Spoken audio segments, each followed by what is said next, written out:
Hello and welcome to Empower, the program that spotlights women who are breaking barriers and driving progress. I am your host, Sharona J.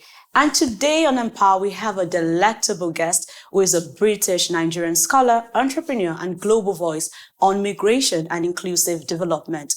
With over 2 decades of experience across Africa and Europe, she champions women's empowerment and social justice. She is the founder of the Raising Women Initiative and editor-in-chief of the Raising Women magazine, inspiring thousands of young women through leadership and wellness programs. She's also the founder of Lavana Beauty, a global skincare brand celebrating women of color. Well, let's welcome Dr. May Ikeora-Amamgbo. It's good to have you on the set, ma'am, on the show. Thank you for having me. Yes, ma'am. Thank you. You look beautiful, by the way. Thank you. Well, let's dive right into a lot of your achievement and, of course, you as a person. Now, you have had such a dynamic journey, from beauty queen to academic to global advocacy. That's it's quite amazing. Tell us what inspired your journey into advocacy and empowerment. I think as a child, till today, I keep asking myself what I saw that made me, that got me interested in social justice. I don't even know the woman I saw, but I remember I used to talk about Margaret Thatcher a lot when I was a kid. And I'll tell my dad, I want to fight for justice. And I know how injustice made me feel as a child. And I realized that whenever I was just so passionate about it, just even in terms of my feelings as a child. And in just wanting to be a lawyer, I was just everything that would help me become the best lawyer, I was always doing. And even when I was in secondary school, my life basically signified, just really showed my interest. Even in social justice, even whilst I was a teenager.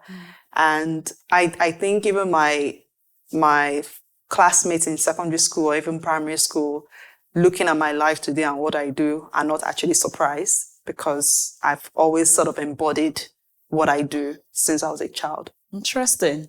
Well, I'm interested because you do quite a number of things. Of course, we listed just a few of them. How are you able to balance this role and, of course, being able to stay focused?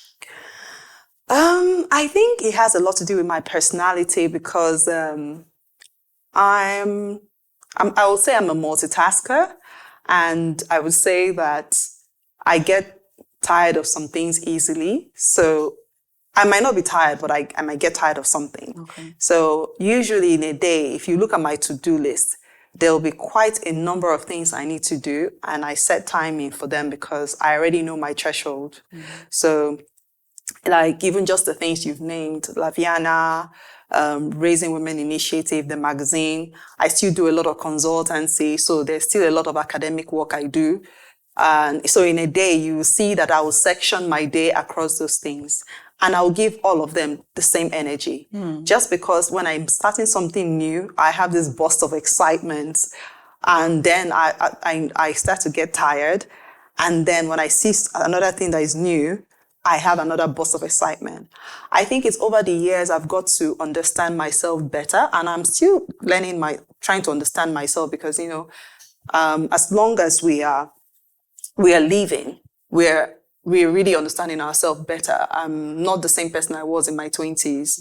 I'm in my 40s now, and I'm a bit of a completely different person, but the principles of who I am still stands. So, so I keep doing that I now know that I like short bursts of things, but a number of things. And then people say, how do you then balance it? I understand my personality, and trust me, I have the same excitement and enthusiasm in these different things as I have what you might think is the most important one. Interesting. Talk about a superwoman. I like the fact that you established that you are in your 40s because, oh my goodness, look at you, ma'am. You look so beautiful. I need to establish that again. Thank you. Thank you. You made mention of the Raising Women Initiative. Now, take us down that lane. What inspired its creation and what gap were you trying to fill? So I got into the development sector at the age of 20. Okay. And that was after I won Miss West Africa. I became a goodwill ambassador for ECOWAS. And I remember then the executive secretary of ECOWAS was Ibn Chambers. And when I had my first courtesy visit to ECOWAS, I said to him, sir, I don't want to be those queens that wear crowns and just go for events and look glamorous. I want to learn. I want to know what ECOWAS does, and I want to actually contribute and learn. I think learning was something that was very, very key for me. And I remember that they introduced me to a guy called Richard Conte. Richard Conte was then the head of WASOF, which is West African Civil Society Forum. And at that time, they were about to go to Guinea-Bissau for mission work.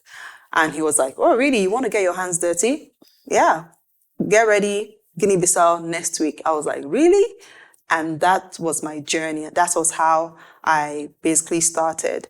And in doing that, I found out about Bradford University, where I could study peace and conflict resolution, because I went for this mission work in Liberia, and Liberia was just coming out of conflict. And I was just so amazed at, being in another country, seeing the suffering. When you go to other countries who are just recovering from conflict, it is something else. And I decided I was going to go for my master's to really study this thing that I've been practicalizing even more. And I continued that way, but in the process of, because for me, I'm humble enough to know that I have to learn. And even till now in my life, I'm still humble enough to know that there's still much to learn. Mm-hmm. But in all those learning, I got to volunteer for organizations, intern, and I started to find myself in networks of women empowerment networks. But something was very paramount to me there. I was usually the only young person there. And every time I raise my hand and say, how can we be trying to solve problems that affect girls, but there are no girls on the table? So I started Raising Girls Project in the UK. It was not called Raising Women Initiative. It was actually called Raising Girls Project. I registered it in the UK at the time, and I got a few of my friends, and we just started to do things but then I wanted to do stuff in Nigeria. So I would always come visit Nigeria, do some projects in schools with young girls. And then I said, I have to now really move to Nigeria to do this properly. In registering it in Nigeria, I couldn't register Raising Girls Project. I could only register Raising Women Initiative.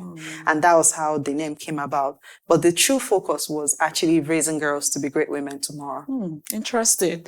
Well, let's talk about the Raising Girls Summit and ICT for Girls program. Now, that program has impacted thousands of lives. I would like you to share some success story. But okay, let's just go with one, because just one success story that stood out for you.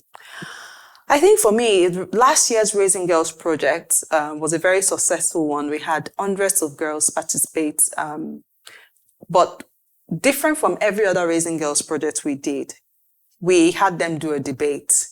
And I was really shocked to the brilliance of this generation of girls. And I'm not going to say that other generations of girls haven't been brilliant, but it's paying attention and giving them the platform to show that they are capable, because I believe I could have been that young girl in my time, but was there a platform for me to speak out, to be the best that I can be?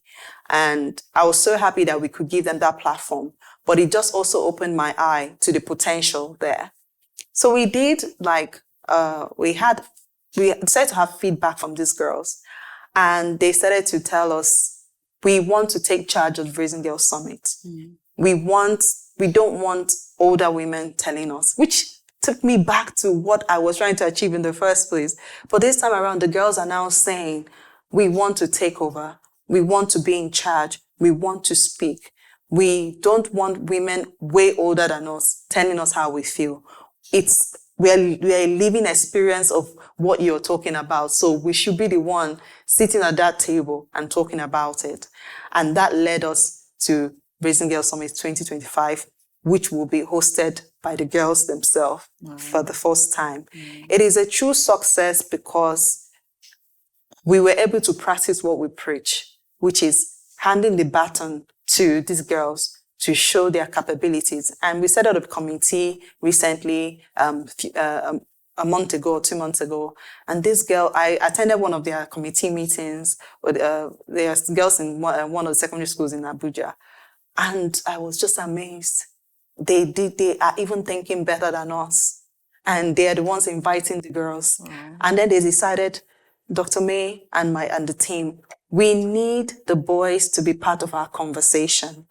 I know this is Raising Girls Summit, but we need the boys. And they got the boys involved because they were like, when you raise us, how would the boys help us become the best? Because at the end of the day, we're going to marry them as husbands, you know? So I think that was brilliant. And for me, that is true success. That is indeed true success. Well, we're going to talk about your advocacy and global work. But before we go there, we'll be going on a short break. And when we return, Empower continues.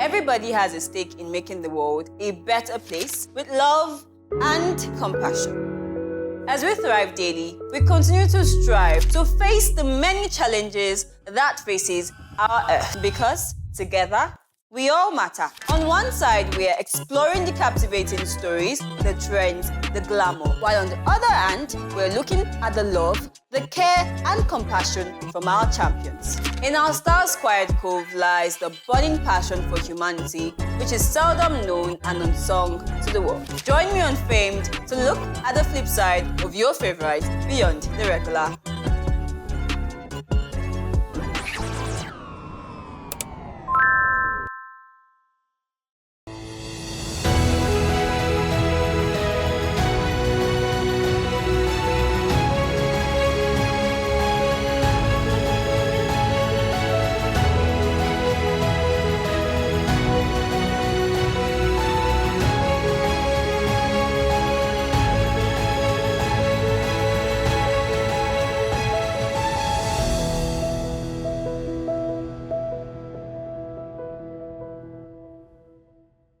Welcome back. If you are just tuning in, this is Empower. And of course, we have Dr. May in the house with us today. Dr. May, you've worked with institutions like the UN, IOM, the African Union. From your perspective, what are the key shifts needed in how global bodies approach migration issues? I only have these questions in boardrooms, not in the media, but immigration is a very complex subject. I remember when I was working with the governor of Edo State, Governor Basike, as a technical consultant. I was a technical consultant on migration and human trafficking. And we started by looking at irregular migration as something to be curbed. And this is not just because irregular migration was not legal, it was also killing our people, you know. And I don't want to go into that, but many people we've heard all the horror stories of irregular migration. And the stories go beyond breaking the rules. It goes as far as people losing their lives and their purpose. I think during Obasike's time, we reintegrated about, for Edo State, was over 6,000 people. We decided to change our focus on migration. And in that work, we carried every global body along. The UN was part of the conversation. The EU was part of the conversation. Of course, the IOM was not just part of the conversation. They were also practically part of the conversation. Other embassies gave money, gave support. But we started to talk about a different approach to migration, which is looking at regular migration. How do we help people move safely?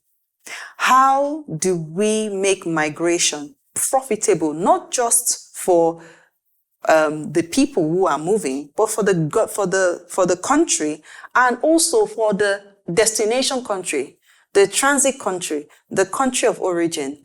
And that comes out, and if you look deeply, you realize people move for economic reasons mostly.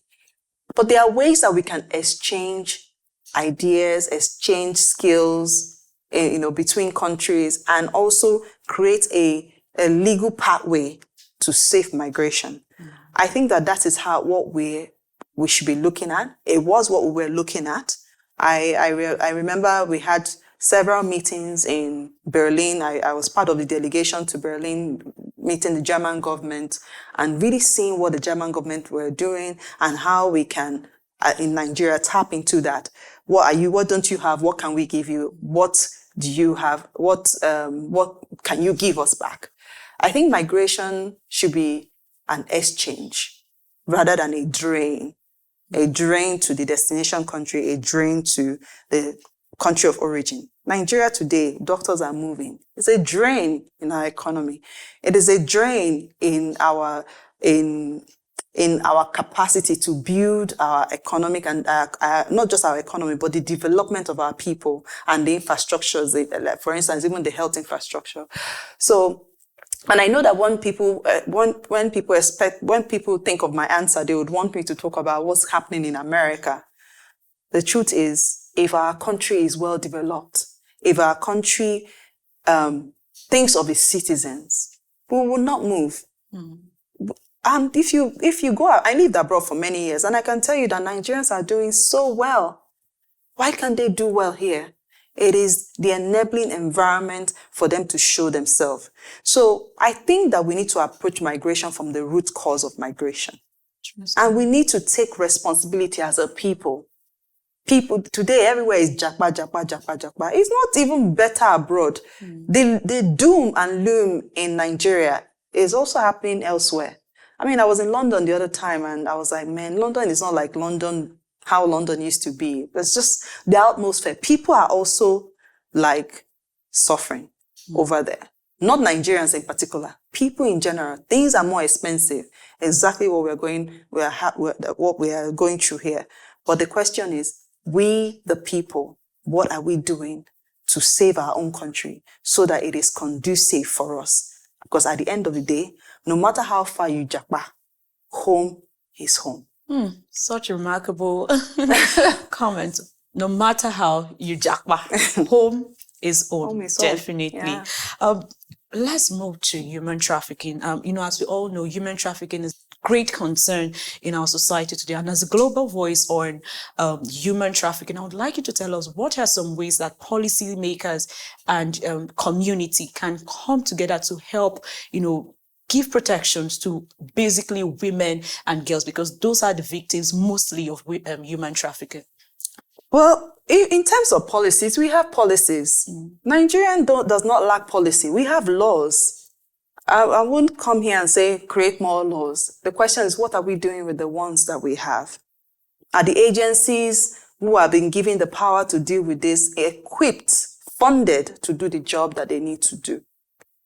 And when I mean equipped, it's also ensuring that the people who serve as frontline workers in those agencies are well paid, are given all the equipment, because it's a dangerous job.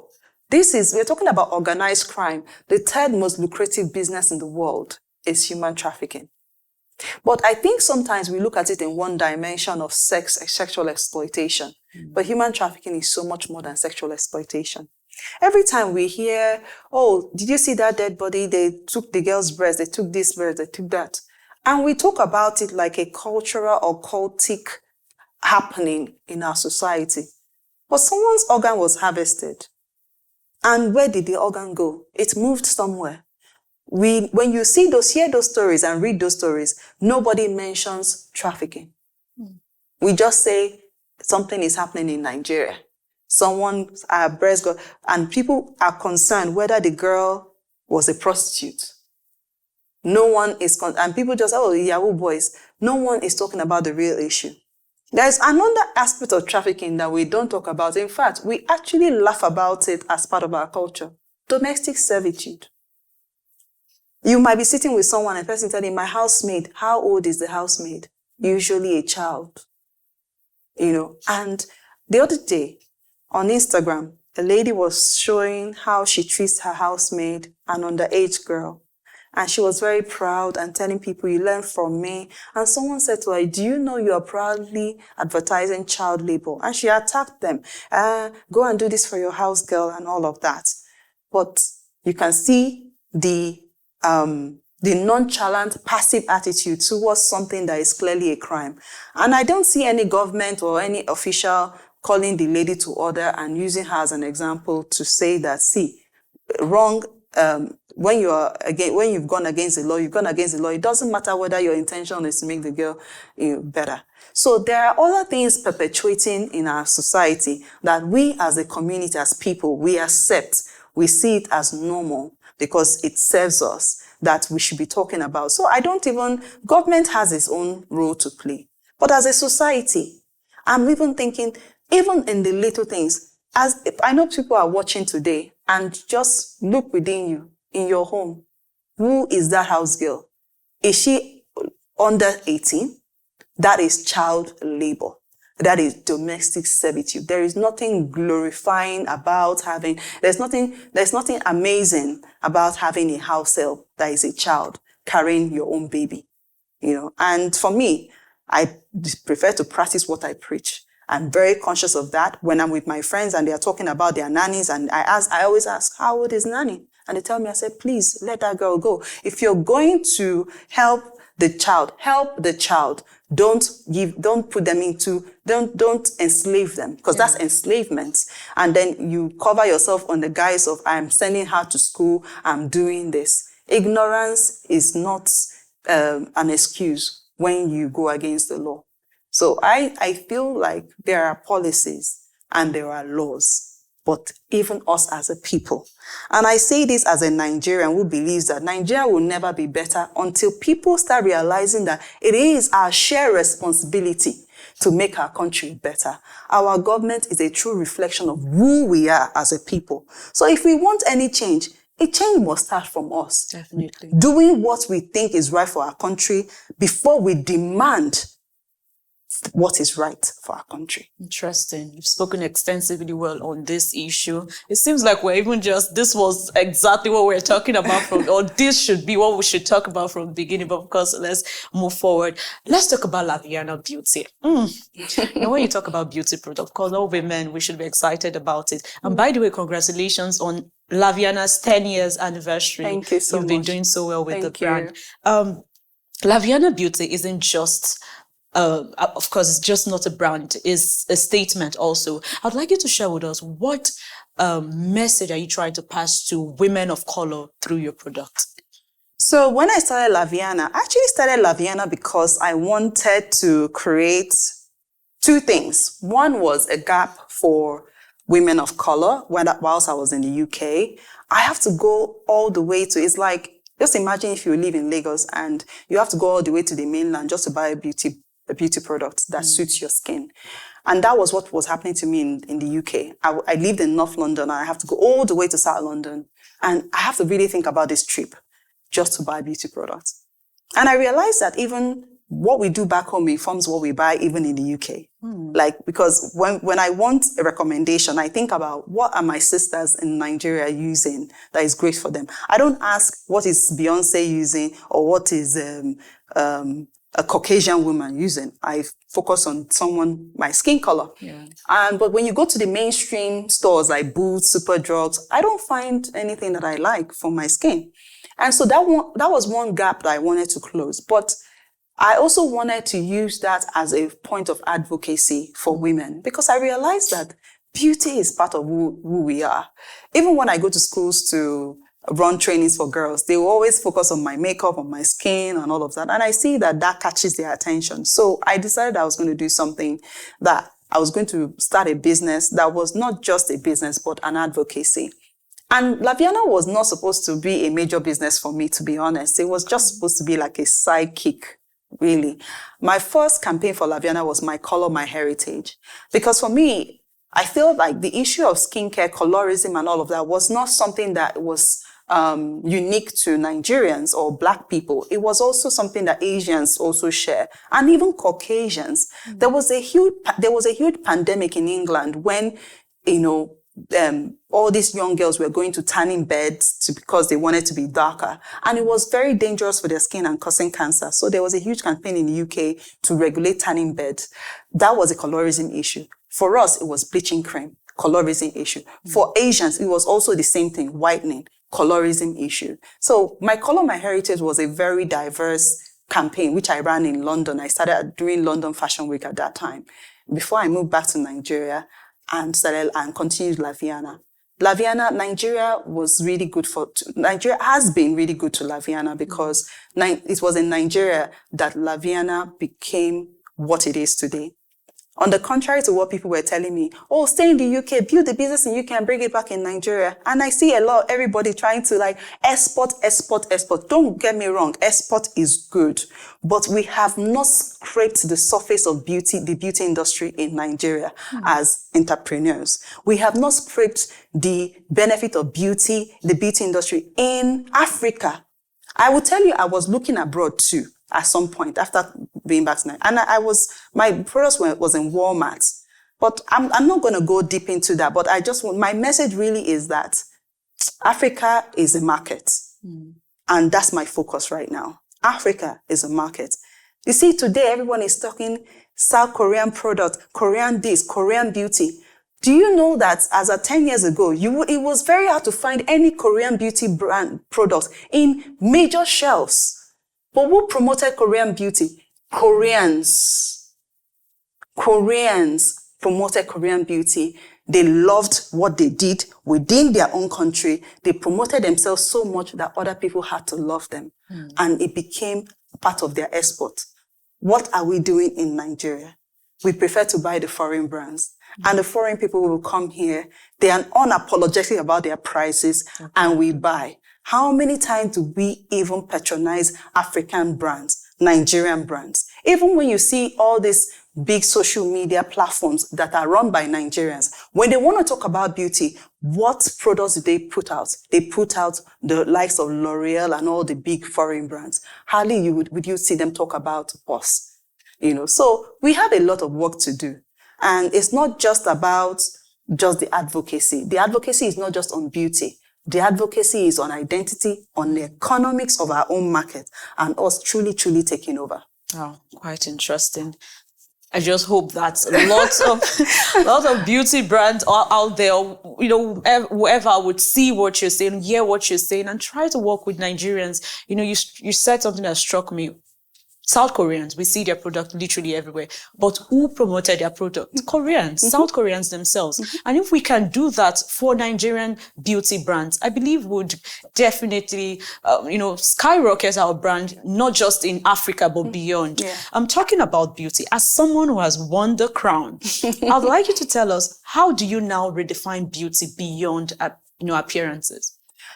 I think redefining beauty beyond appearances has been my motto from get-go. When I won, I got to represent Nigeria in Cape Verde for Miss West Africa because I was first runner-up most beautiful girl in Nigeria through Silverbirds Group. Yeah. And if it was happening today, I would have been Miss Universe because that's how it changed. Before now, if you won most beautiful girl in Nigeria, you go for Miss World, you go for Miss Universe. Okay. The first person, and then the second person goes for Miss ECOWAS. But now, the first person goes for Miss World, the second person goes for Miss Universe, So if we judge it by then, it would have been Miss Universe. But do you know what? I was in the right place at the right time because ECOWAS was what made me at the end of the day. But like I said, my ideology has always been beyond beauty from day one. I didn't go to a beauty pageant because I felt I was too beautiful. I actually went to a beauty pageant because I felt I had a great personality and I felt that my personality was going to shine beyond how I looked. And God bear me witness, that's how I thought. There were so many beautiful girls during my own time. The fact that I got to the point I was at that it shocked me too. So I was not expecting it. The fact that I went ahead to win an international pageant shocked me as well. Because I remember when they were calling the results, I had taken off my shoes, taken off my sash, and I'm getting ready to go home. And then next thing I heard my name, I'm like, this is not real. But God is indeed faithful. One thing I never did was to forget where I came from. I knew what got me into beauty pageant, and I never left that. I went back to school, completed my education, because really the beauty of a woman is not the looks. It is all the other qualities that she carries with her. I would say today that I'm an asset, but I'm not an asset because of how I look. I'm an asset because of all the things I've experienced, the things that I've learned, the things that have developed me as a human being. And so when I became the CEO of Miss Nigeria, because I ended up heading the Miss Nigeria organization, Wow. I changed the narrative from for the platform to be a platform to empower women beyond beauty. In fact, that is the motto of Miss Nigeria today. And during my time, I started introducing the fact that we can have a hijab queen, and that happened in Miss Nigeria. And Miss Nigeria became a training ground to empower women, truly empower women. I remember one of my first queens, Chomo Biade, Miss Nigeria, I can't remember the time, but the year now, but I used to make her write me essays every week, and she hated it. But today, she's in SCAD in the US, one of the top, if not the top most biggest school, best school in interior design. And everything she learned when she was Miss Nigeria is what she's using today. Because for me, it wasn't glamour. For me, it was a training ground to become the greatest woman. And when I look at her, that she is a result and an epitome of what we were trying to achieve. Beauty, for the crown to be actually beyond beauty. And for me, that's how I am today. It is beyond beauty. Interesting. You've spoken not just as a beauty queen, you've spoken as a leader, and of course, the global voice that you are. And I would like you to talk about what leadership means to you in this season, that you are right now. People have misunderstood leadership as mentorship. I tell people that I'm not going to try to be anybody's mentor. And I won't say I'm not looking for mentors, but I think that we have many mentors that we don't speak to, but we watch. I don't need to be close to you for you to be my mentor. I can just watch you from afar. And I don't need to be your mentor for you to be my mentee. You can watch what I do from afar. Even when I was senior prefect, I've always led by example. Do as I do, not just as I say. And I like to lead my life in that way. So leadership for me is not just about towering over people. It's about working with people. It's also about understanding when it's time for you to learn. It's also about being vulnerable. And it's also about being brave. Bravery is what makes you stand out from the people in your team. Courage to do that thing that nobody wants to do. To say, don't worry, team, I will take this one for the team. It's only a leader that will do that. Leaders are not the ones that allow their team members to go in the forefront of the battle and they sit behind. You take on that baton with them. You move with them. So in this season, we need leadership more than ever. Our leaders must feel our pain. And that's how I see leadership today, not just in terms of what I can do as a person, but what our leaders right now can do. Wow, interesting. Thank you so much, Dr. May. We've had such an interesting conversation. I would like you to look into your camera and just drop a piece of advice for a young lady that might want to merge purpose and profession. Now you've gone that lane, you are still doing it, and you are in the best position to advise these young ones. Just drop a piece of advice for the young ladies.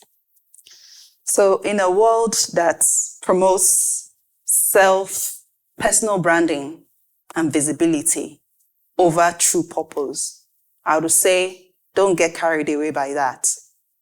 Personal branding has always existed for a very long time, but it is going a different way this time around, where visibility sometimes has no purpose. Look for that purpose. Be authentic, not authentic on camera, authentic, like real authenticity that only you can see and know sometimes. And I know people hear this all the time, believe in yourself, but truly, it can never get old. You really, truly need to believe in yourself, especially in a world that tells you what to think of yourself. You need it now more than ever. Yeah, thank you so much, Dr. May. Okay, like I said, we are wrapping up, but I'm going to read a report by the UN. I just want your comment on it. It's on migration. So we're going to just read it and then I get a report on it. The report says in 2024, the number of international migrants worldwide stood at 304 million, a figure that has nearly doubled since 1990, when there were an estimate of 154 million international migrants globally, according to the International Migrant Stock Report. Dr. May, as a global voice in migration, I would like you to just drop a comment in regards to this report. We're living in a global society. People are going to move. Population is increasing. Our population in 1990 was not our population in 2025 today. Yeah. So the fact that there are now better means to move, better ways to connect, it can only improve migration. It is what we do with it that matters. This could either be positive or negative, depending on how it is being utilized. But I think it's important for people to move, to learn about cultures, to learn about, people, because truly that should bring the world at peace when we truly understand each other. But it is the negative aspect of it that we really need to fight. So for me, let us look at the positive aspect of migration and think of how to enhance it. And the aspect of migration that is killing our people and infiltrating borders, we need to deal with. Wow, thank you so much, Dr. May. Yeah. Well, that's where we draw the line on Empower. I hope you've been inspired by not just Dr. May, but of course, our life trajectory and of course, the conversation we've had on Empower. I remain your host, Sharon Ajay. Until next time, see you again.